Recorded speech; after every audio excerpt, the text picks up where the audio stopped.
Formas parte de un grupo que trabaja para el órgano legislativo y les piden identificar una herramienta para enfrentar un problema específico, la informalidad en el comercio de un producto que es considerado peligroso. El grupo analiza los diversos factores involucrados: situación actual, grado de informalidad, efectos en la seguridad de la población. Todos estos aspectos son analizados desde una perspectiva de políticas públicas.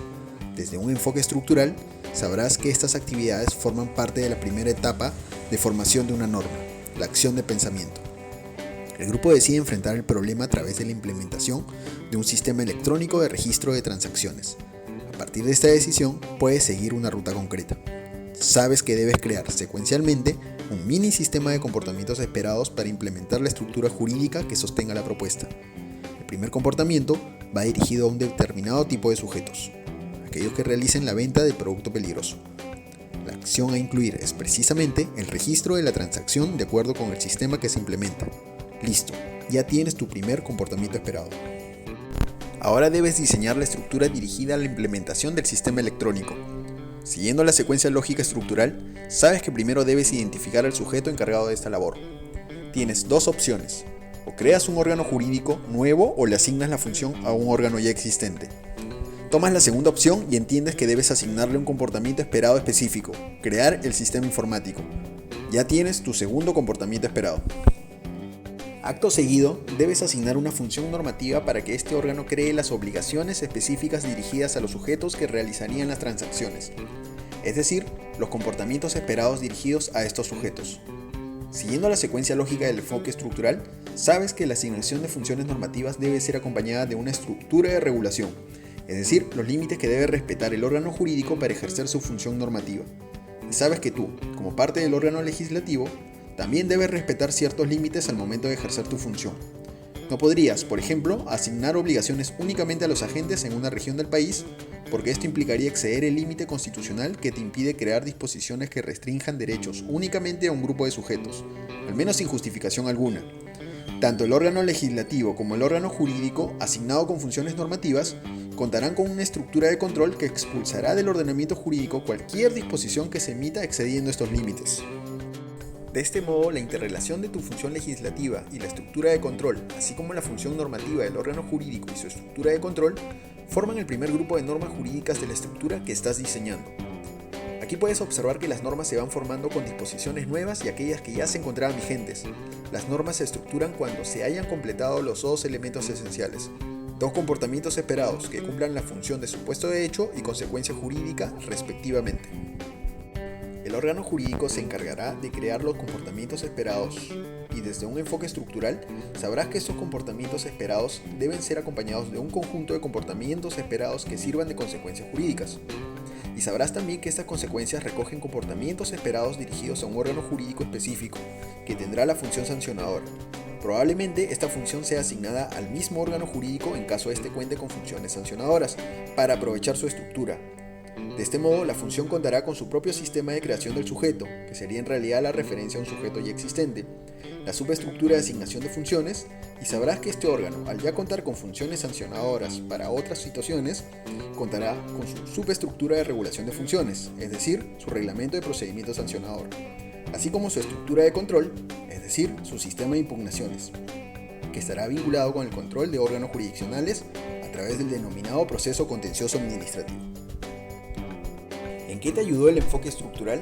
En poder contar con una hoja de ruta que te permite identificar todos los pasos que debes seguir para poder implementar la propuesta de política pública, independientemente de cuál sea esta.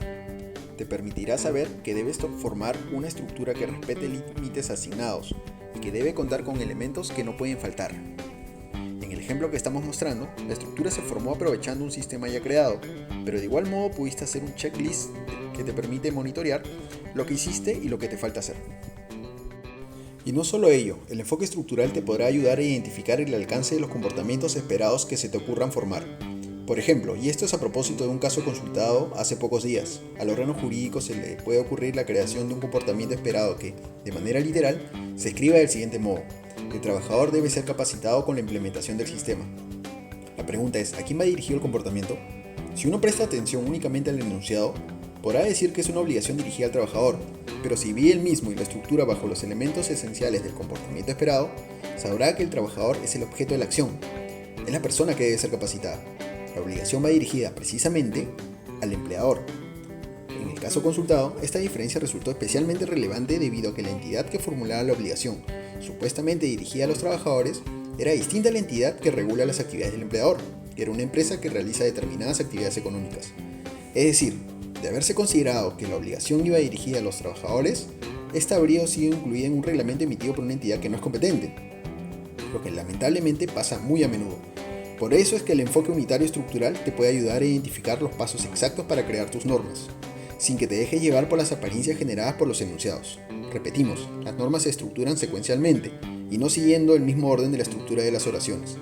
Esta es la premisa que deberías tener en cuenta al momento de analizar la utilidad de un enfoque unitario estructural. Un ejemplo clásico de interpretación se relaciona con aquel letrero que prohíbe el ingreso de perros en trenes y la pregunta sobre lo que se hace ante el pedido de ingreso de una persona con un oso. La discusión se relaciona siempre con la posibilidad de interpretar de manera amplia el término perro con animales, pero desde un punto de vista estructural la salida es otra. Precisamente tomas el comportamiento esperado y te das cuenta de que ésta se identifica como una medida dirigida a evitar la molestia de los demás pasajeros. Quizá disposiciones similares serían aquellas que no permiten fumar o hacer ruidos en el viaje. En un eventual reglamento interno, sabrás que disposiciones de este tipo podrán estar incluidas en un capítulo quizá denominado como disposiciones para evitar molestias. Y así sabrás que en este capítulo nunca vas a encontrar una disposición referida al ingreso de osos, porque una disposición de este tipo no está dirigida a evitar molestias, sino para garantizar la vida de los pasajeros. De este modo, sabrás que el problema para decidir el ingreso de un oso no se resuelve buscando interpretaciones amplias de una disposición que prohíbe el ingreso de perros, porque no son disposiciones que se relacionen en absoluto. Podrás resolver la duda buscando una disposición que haga referencia a la obligación de garantizar la vida de los pasajeros. Así podrás darte cuenta de que no debes dejarte guiar por las similitudes de significados de los enunciados, que te llevan a pensar que una disposición que prohíbe el ingreso de perros es similar a una disposición que prohíbe el ingreso de osos, porque ambos enunciados son similares gramaticalmente. Desde un enfoque estructural, podrás darte cuenta de que tu enfoque cambia radicalmente cuando analizas los elementos esenciales de la disposición por analizar y no su significado gramatical. De esto podremos hablar con mayor amplitud al momento de revisar la posibilidad de un método de interpretación estructural. En todo caso, creemos haber dejado algunas evidencias de la utilidad del enfoque unitario estructural en el proceso normativo.